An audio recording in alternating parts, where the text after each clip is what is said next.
Hello, everybody. Welcome back to another episode of the Conversation series. This is episode 5. I am so excited because Nicole Renard is here with us today, and I am so thrilled. I am a huge fan of her. So I am going to let her give her spiel on who she is. Hi. Oh my gosh. Thank you so much for having me. This is such a treat and I'm just so excited about it. For those of you that don't know me, my name is Nicole Renard. I'm originally from a really small town in Washington State, but I live in Los Angeles. Right now I moved here almost 2 years ago. I do a bunch of different things. So my job is very unique because I don't have a job.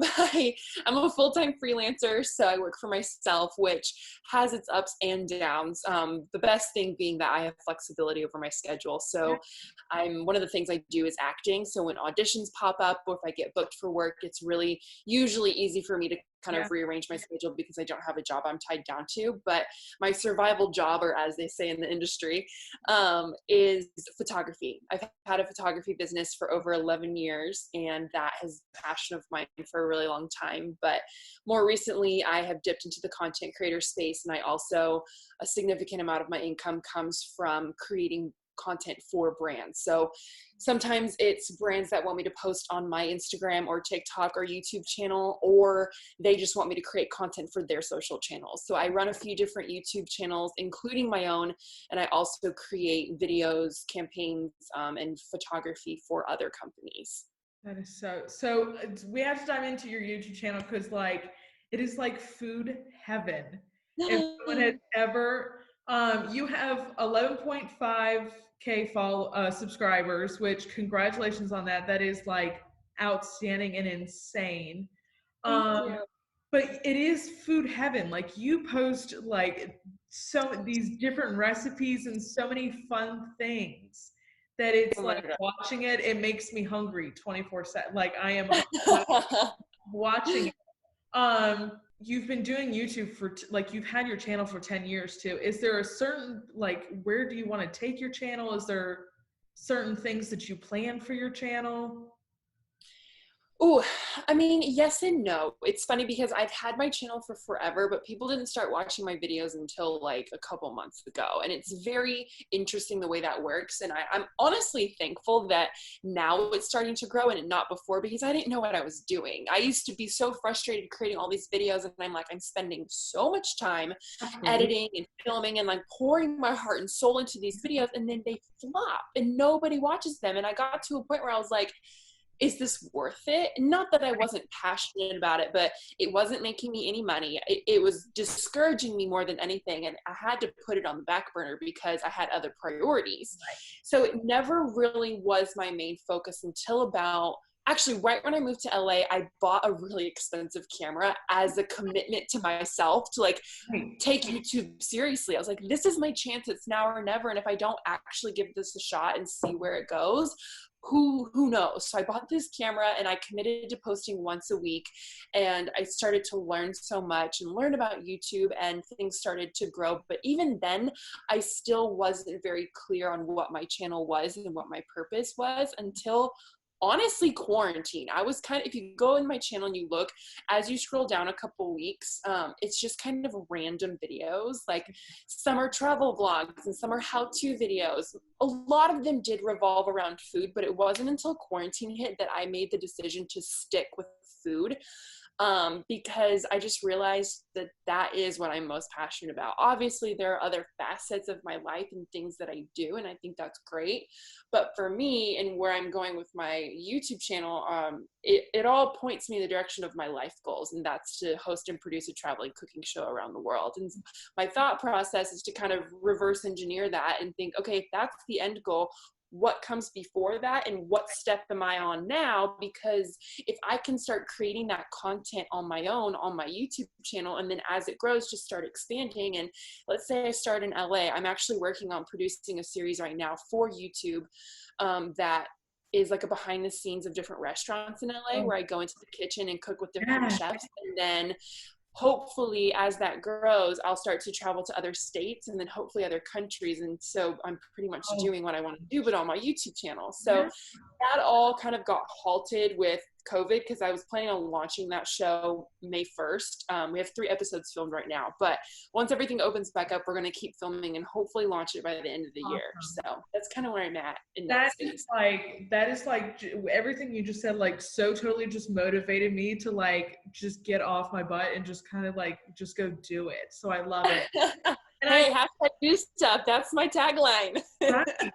And I think like during quarantine, that was a huge problem. Like everybody kind of like all the creators were like, what do we do now? Like, what do we all do? Because everything got shut down, but everybody's like, well, we still have all our cameras and stuff like that. So I think the creativity part of it kind of got challenged in quarantine. And I like it for me, especially, like I was like, how do I continue to put out content? What content do I continue to put out that people are interested in? Right. And also I think like not only what's relevant, but like what's going to help people in this time. Because at first I got the first week of quarantine, I was so stressed and overwhelmed because I'm like, shoot, this has been my full-time job and it's not other people's. But now that everyone has so much time at home, I felt like everyone was just putting out content because now they have the time to.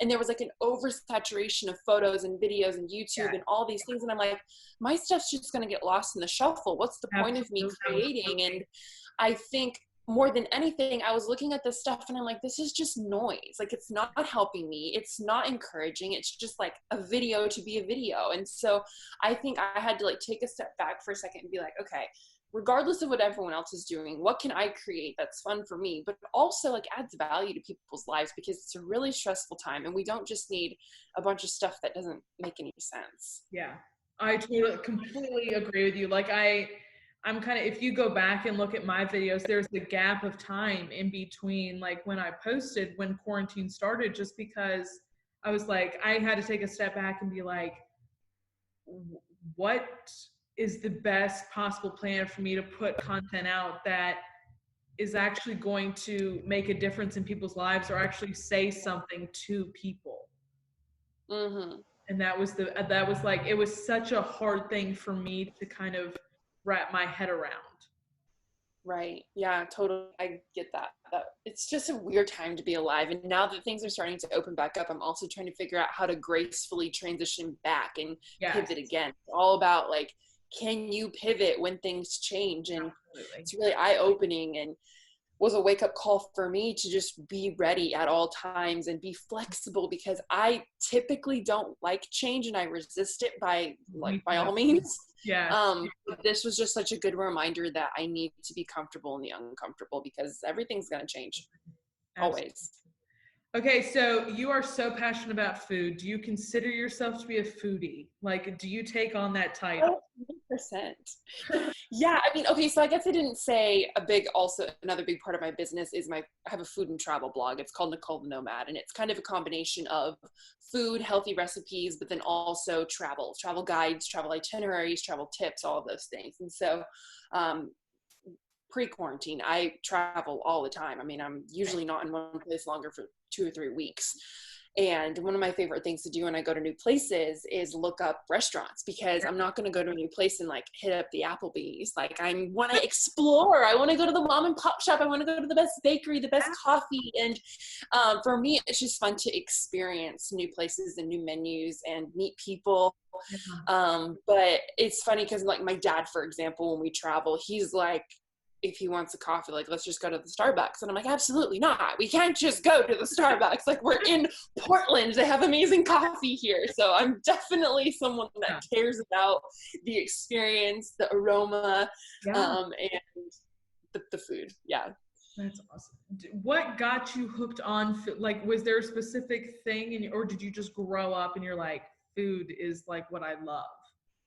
No, so I've always loved dessert. Ice cream's been my favorite food since I was a kid. I'd eat a bowl of ice cream with my dad every night. But I don't think that really started until college.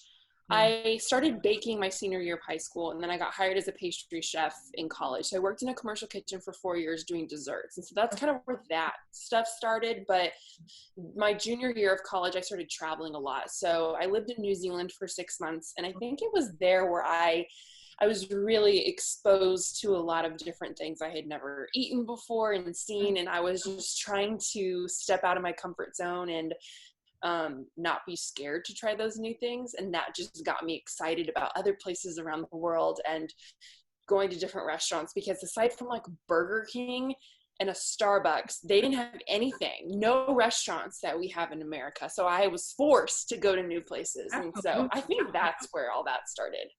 Which is like a kick in the butt, like for you to actually go, like it's like push out of the comfort zone to go and try things. Oh yeah. And I was all by myself. Like I didn't go with any friends. I wasn't there with any family. So there was just a lot of new and a lot of changes. Scary at first, but definitely for the best. I'm so glad I did that. I say congratulations, because you did just release like a small ebook. Thank you. Which I have to be completely honest with you. I make an acai bowl every morning for breakfast. Like that is my breakfast every morning. Aww. And I absolutely love it. So will you tell everybody what your ebook is and like what it is? I'd love to. You know, it's funny. I just created it. I wanted to put some recipes together. I get asked all the time, like, what's the recipe? Can you post the recipe? And I do post a lot of them on my blog, but there are some that just never make it up, or I don't have time and I forget. And these ones that I put in this ebook are my current 5 favorites. It's the 5 summer smoothie bowls. So they're all fruity, I'm pretty sure. I'm going to do another ebook in a couple of months that are all like chocolate based, like chocolate peanut butter, espresso, mocha, like all those types. But this one is all fruity ones. It's a good balance of like sweet but healthy, because I realized when I started eating acai bowls and smoothie bowls, before that was ever really a thing, when I really thought about it, I was like, this is essentially just a ton of fruit. And when you break it down, I would never in one sitting eat 2 mangoes, 3 bananas, and an orange all at once. But that's what was in my smoothie bowl. So I was like, this is not good for me. And I need to figure out how to still make this, but not be so sugary. And so I started experimenting with protein powders and adding fat like a nut butter, or adding frozen vegetables, because you can't even taste them and it adds volume. So I'm like, I eat with my eyes, and I'm like, if it's bigger, it looks better to me. Absolutely. And so if I can make it bigger volume-wise with frozen vegetables, I'm still cutting out the sugar. I'm going off on a tangent, but all that to say, these recipes are built with that in mind, so that if you are trying to live a healthy lifestyle, you want that protein to fill you up, and it's like a well-balanced meal. That's what these recipes are. So I love them, and they're great. Do you have like a favorite one that you love to make? Like, is there like a favorite flavor that you love to make? Oh gosh, that's so tough. The standard one I feel like that I always go to is like a pitaya banana mango combination. Maybe some other like random fruit if I have it. But when I went home for Mother's Day a couple weeks ago, I had this idea to do a Capri Sun smoothie bowl. And it essentially was bananas, pineapple, strawberries, and then frozen Capri Suns as the ice. It's so good. And it's so simple too. Like it's just the fruit and the Capri Sun, but it's almost like sorbet. It's like a bright orange melon color, and it's so beautiful. Like that recipe is in the ebook, and the picture I took, it's gorgeous. Like it should be on the cover of a magazine. I'm just gonna throw it out there. It's so pretty. Is like when you're in the kitchen and you're thinking about cooking, like is there a recipe that you love to make, just like in general? When I'm cooking for myself, I'm so simple, because I cook so much for my videos that by the time it comes to my meals, I'm like, whatever. And I just make like the most basic things. But I love experimenting with bowls. So if I do like an oatmeal, like adding different things into that, or even like a bowl of sauteed vegetables with some kind of meat, almost like a Chipotle bowl kind of, and just mixing everything together. Love that. I'm trying to experiment more with mug recipes. I made a mug mac and cheese the other night, and it was really good. I haven't perfected the recipe yet, but when I do, I'm going to share it because I'm very excited about it. I'm on the hunt for the world's best mac and cheese, so it's very important business, and I can't just release any old recipe. But yeah, another thing too is I do bake a lot, and so there's a lot of sweets around all the time, and so I try to balance that out by eating really healthy for my actual meals. So yeah, lots of veggies, lean protein, nothing too fancy.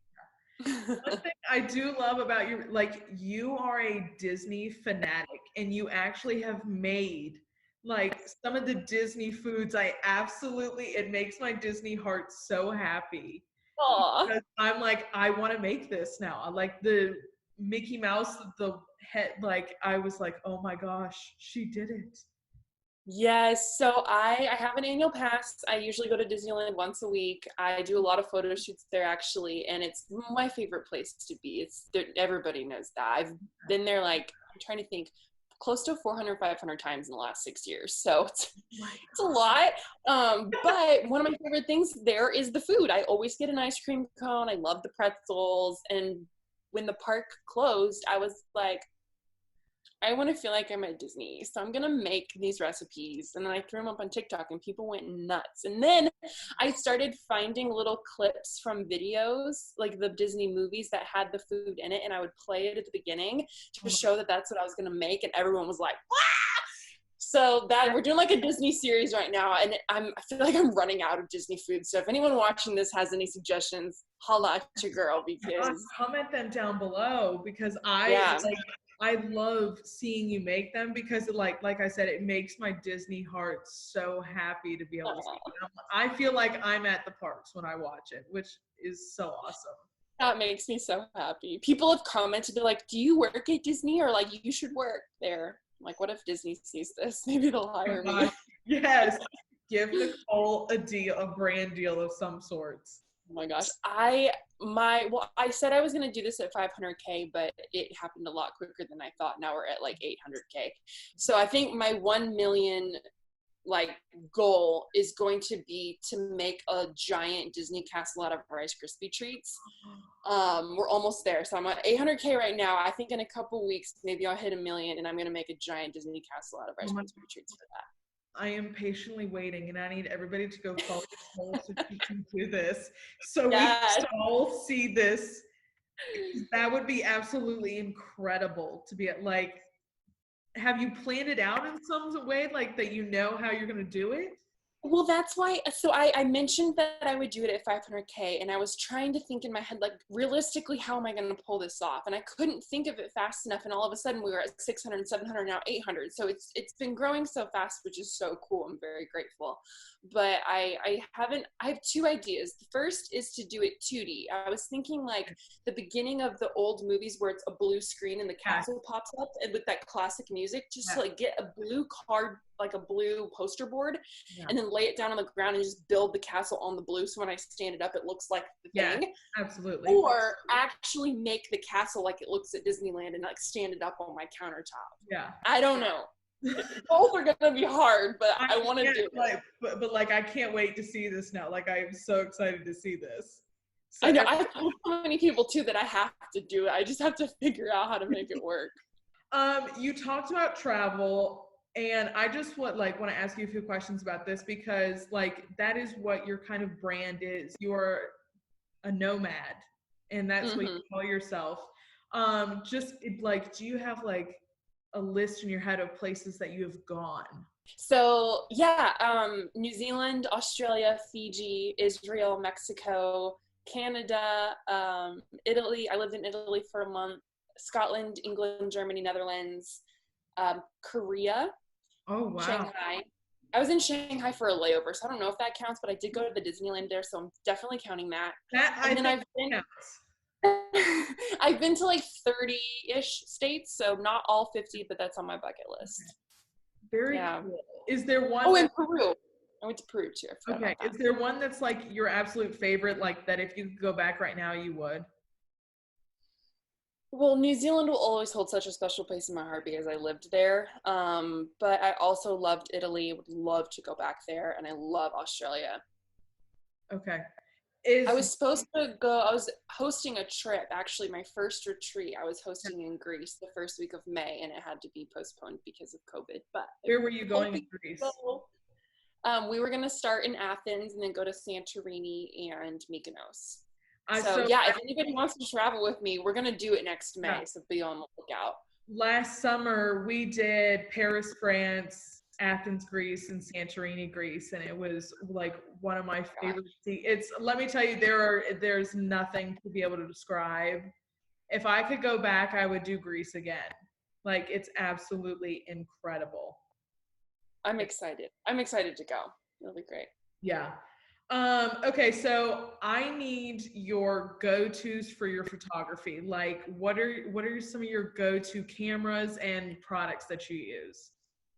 So I've been shooting with Canon for 10 years and I just made the switch to Sony. I now shoot all Sony. Okay. I do my camera that I do for like my shoots is the A7R3, and then for vlogging I use the RX100 Mark 7. Both are really great. And then my lens that I have for that is the 24 to 70 2.8.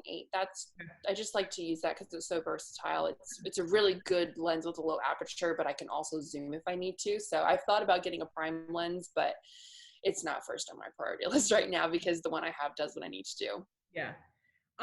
We were talking before this, and I had told you that I was on Joby's website today, and I saw you, and I was immediately so happy about it. Can you, like, are you allowed to say how you got involved with Joby? Yeah, actually, Joby just DM'd me on Instagram, their account, and they were like, "Hey, we think you'd be a great fit for our ambassador program this year." And I was like, "Sweet, send me info." And then I didn't hear from them, and I was like, "That's weird." So then I reached back out because I'm like, I want to do this, and I was like, "Hey, I don't know if I missed your email, but let me know." Yeah. And then they sent the email, and it ended up being this really amazing partnership. And I love the company anyway. I already have a lot of their products. So it was just a really natural fit. And I get to work with them all year. And it's a cool thing because they have, like, I don't know if they've actually updated it yet, but we're going to have a space on their website. And they've been using a ton of the content I've created on their page, which is cool because I'll see their ads go by. I'm like, wait, that's me. I filmed that. So that's exciting. It's like a, hey, mom, look, it's me moment. But yeah, it'll be through the end of the year, so be on the lookout. Cool. Yeah. Do you have, like, in your portfolio pictures, like, is there a favorite picture that you've ever taken, and where was it? Ooh, so many. Most of my like, oh wow pictures, landscape wise for travel are from New Zealand and Italy. So if you go on either NicoleTheNomad.com, all the pictures on there are ones I've taken, or I have a photography website as well, NicoleRenardPortfolio.com. You click on travel, all of my landscape shots are there, and like the New Zealand ones are always my favorite because that country is just so exquisite. There is one picture though that I have in mind. It's my favorite picture of all time, but I actually didn't take it. I'm in it. But I was in Yosemite with one of my friends who's a professional travel photographer, and she travels all the time worldwide for huge companies. So she's amazing. But she took this photo of me at Taft Point. Was it Taft Point or Glacier Point? It was Taft Point. In Yosemite, and it was one of the most epic sunsets I have ever seen in my whole life. And people that go to Yosemite regularly said they've never seen a sunset like that. And we were only there for 2 days. So the fact that we were on that rock at that time and she got that picture is just mind-blowing. And it's the coolest picture I think I have of myself ever. I call myself, I'm a sunset enthusiast. Like, I live a great sunset. Like, I love. Oh, same. Yeah. I freak out. Like, they're my favorite ever. Yeah. One of the things I want to talk about, like, faith and church have been such a huge part of your life. And I love how true you are to sharing just God and everything on your channel. And I just think, like, there's not a whole lot of content creators who actually share that out there on their platforms. And I think, like, I just want to, like, what role has all of, like, faith and church played into your life? Well, my faith is the most important thing to me. It's always been at the center of everything I do. And as a content creator, I never feel like forced or pressured to post anything about that, but it is such a huge part of my life that a lot of my ideas come from like things that God's told me or moments in my quiet time where I'm like, oh wow, that's really encouraging. I want to share that, because if it encourages me and gives me hope, I'm like, I'm not the only person going through this, and this could probably encourage somebody else. And it's so funny because I feel like the messages that end up reaching the most people, or not even the most people quantity wise, but the people that it needs to reach, they're always the messages that I almost didn't post. They're the ones where I'm like, should I do that? Like, I'm afraid, or maybe I shouldn't. And then every time I do, I get a DM or I get a message or something from someone that says, I really needed that today. And it just reminds me that like, oh, this is not about me. This is so much bigger than me. And how cool that God used me to reach that person. Like, I'm literally just a vessel. It comes from him and it's going to her or him and it's going through me. Like, it has nothing to do with me. I'm just the one it's going through. I'm the channel. And when you can open yourself up to let yourself be that channel and realize that God wants to and can use you to like work things through you to other people, it's the coolest thing to be part of that. I love it. Yeah. And so, well, I want to dive in because I think you mentioned this earlier. You, on your Instagram, you have this hashtag do stuff. Can you tell me what your hashtag do stuff is? Yes, I'm glad you asked. So in college, this is before I started my blog, I was making a list of all the things I wanted to do. I'm a big goal setter. I'm really big about having big dreams, setting goals, like how are we going to get there, write it down, make a plan, all of that.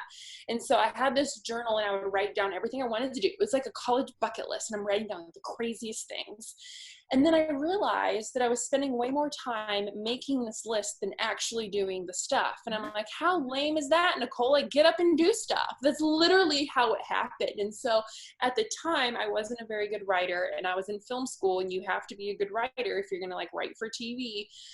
I created a blog as a challenge to myself to become a better writer, but also as a way to keep me accountable, because every time I would do something on the list, I would check it off and blog about it. And it was just for me. Yeah. So I started going on these adventures and actually doing the things on the list, and I was crossing them off and blogging, and nobody read it and I didn't care. But that's when I got hired as a pastry chef. So it started off as the Do Stuff blog. And when I got hired as a pastry chef, I was cooking and baking a lot, and a lot of the people I was serving wanted my recipes. So I thought, well, I'll just throw them on the blog because nobody reads it anyway.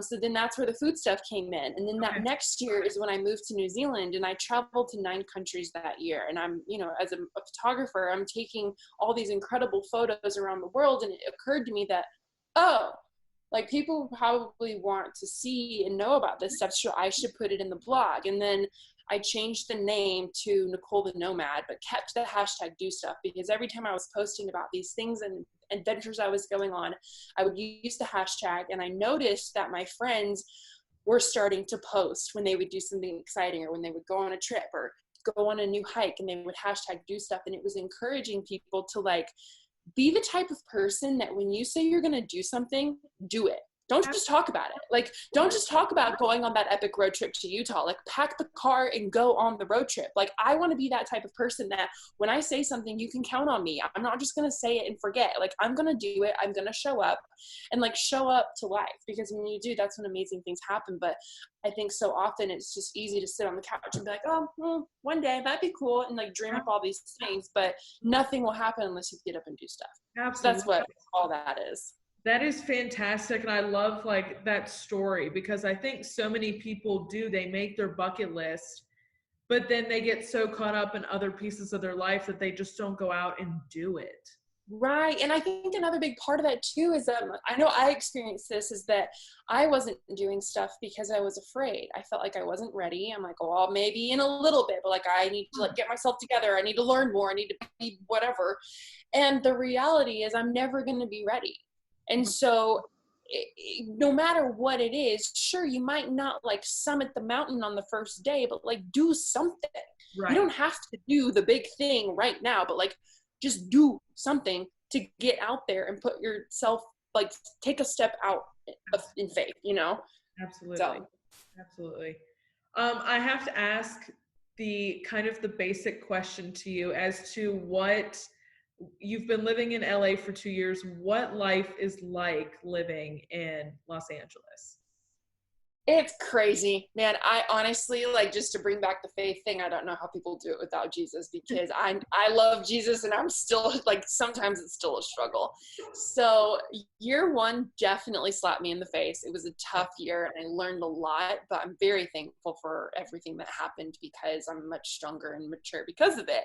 Yeah. But I love the city. I love the hustle and bustle. I love being in Hollywood, especially because in the entertainment industry, it's just fun to be in the middle of it all. And I love that there's always something to do. You know, I'm the do stuff girl, and so I get bored easily, and I love the fact that I can go on a hike or go to the beach or go to Disneyland, or just, there's so many things to do. I never get bored. The traffic isn't my favorite, but I live in a place where I can kind of avoid it if I can, because I work for myself. So yeah, for me, there's more pros than there are cons. And I think they're the most incredible people in the world here. So that's a huge part of it too. Yeah. If you have a good community and you're surrounding yourself with people that are building you up and encouraging you, then it makes a huge difference.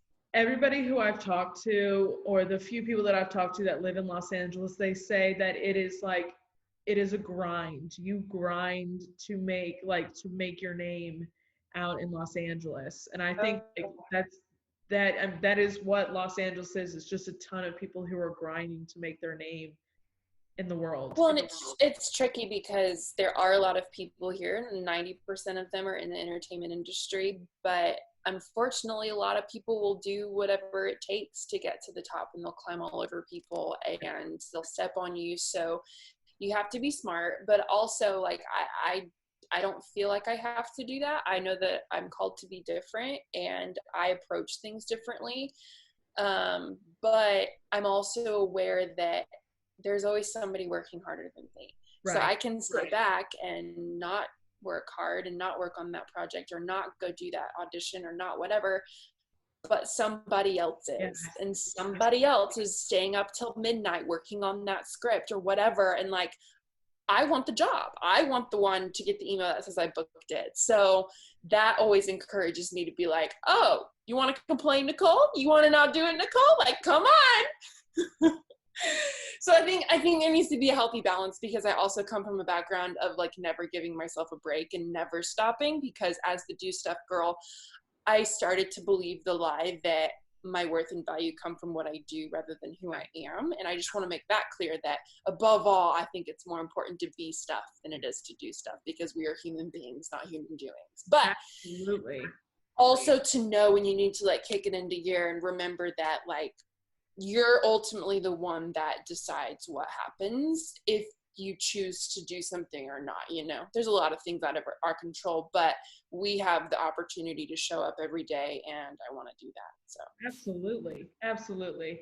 What is the biggest thing, or what inspires you to create? I mean, Jesus, he's the center of everything. And I feel so called to be in the lane that I'm in, doing what I'm doing. And so at the end of the day, I'm just reminded of my purpose, in that it's not about what I do or how many followers I have, because if he said it, it's going to happen, and he's going to be the one to make it happen. So all I have to do, again, is show up and say yes. And so that's exciting, because so many cool things are happening that are not me. Like, it's literally not me. It's not coming from me. It's all Jesus. I cannot say that enough. But also people, like the community and the family that has grown on my channels is encouraging to know that they look forward to seeing my videos every day. And, like, sometimes I'm like, oh, this isn't worth it. It's not making a difference. Nobody cares. And then I'll get that comment that's like, oh my gosh, you make me so happy. This brings joy. Like, I've been so sad this week, and I look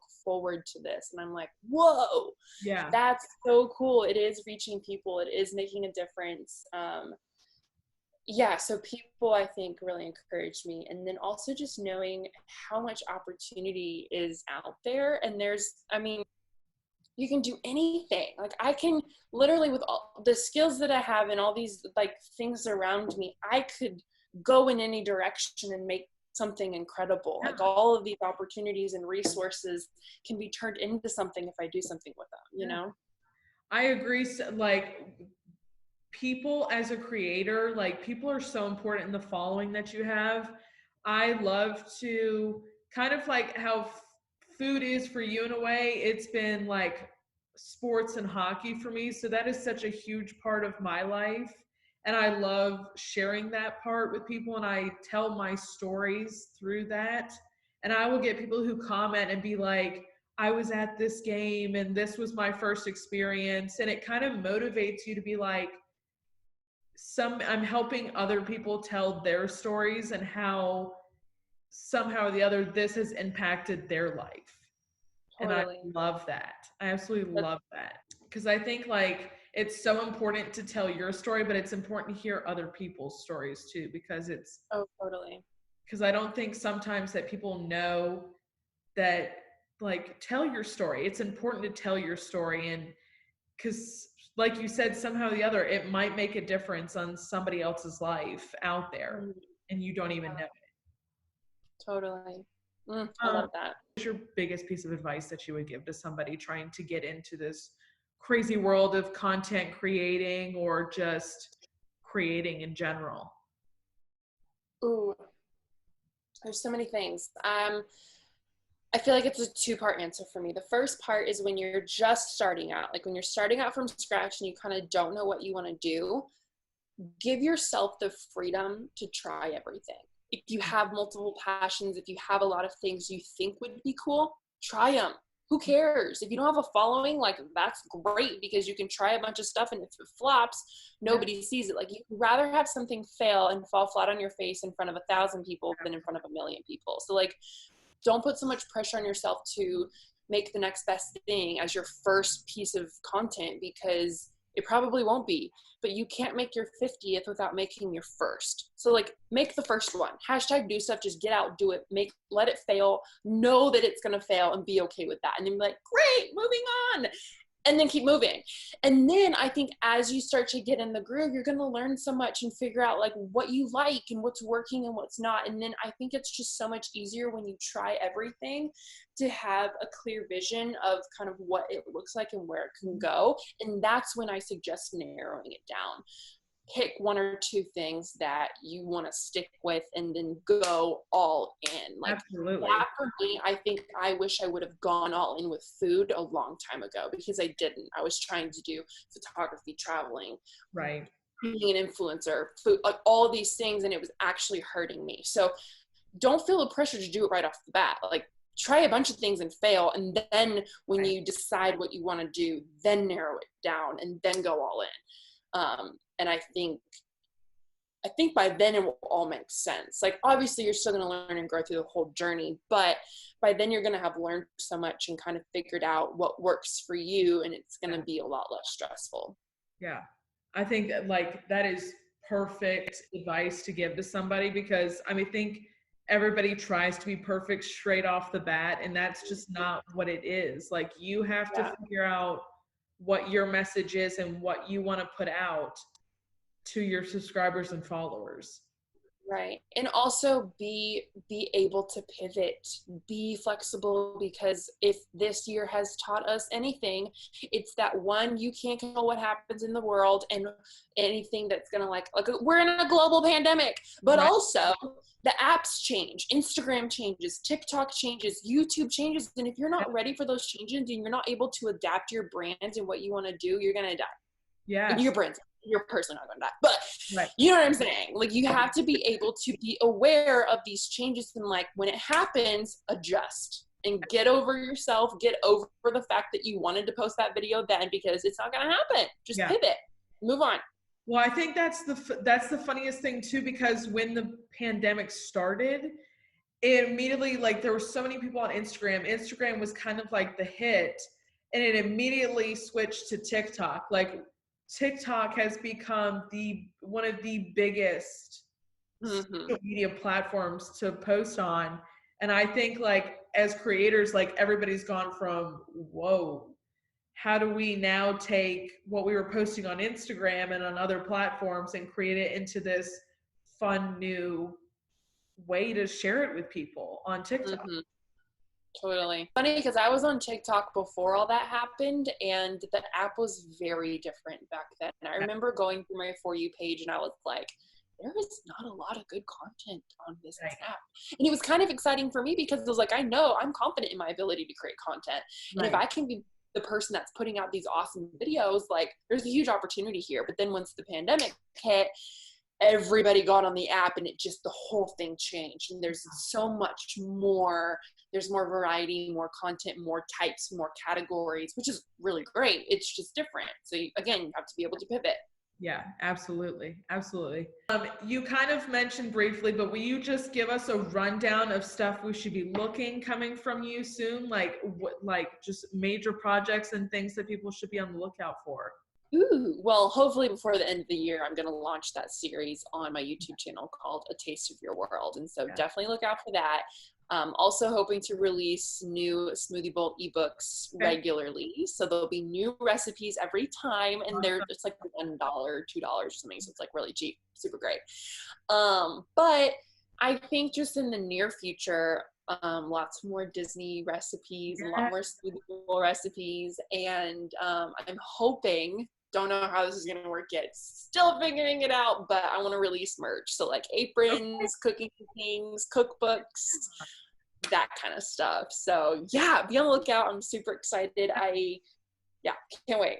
Lots of fun stuff. And we have to get Nicole to 1 million so we can see this Disney creative Disneyland Castle that I am absolutely so excited to see now. Like it is going to be so fantastic and cool. I can't wait to see it. I cannot wait to see it. So I want to thank Nicole again for coming on here. I am, like I said, I'm a huge fan of her work. And you guys, I will have all of her socials linked down below so you can go check her out, give her a follow, and just continue to follow her from her whole journey. But if you like this video, please give it a big thumbs up, subscribe down below, and I will see you guys back here next time. Bye, y'all. Yay.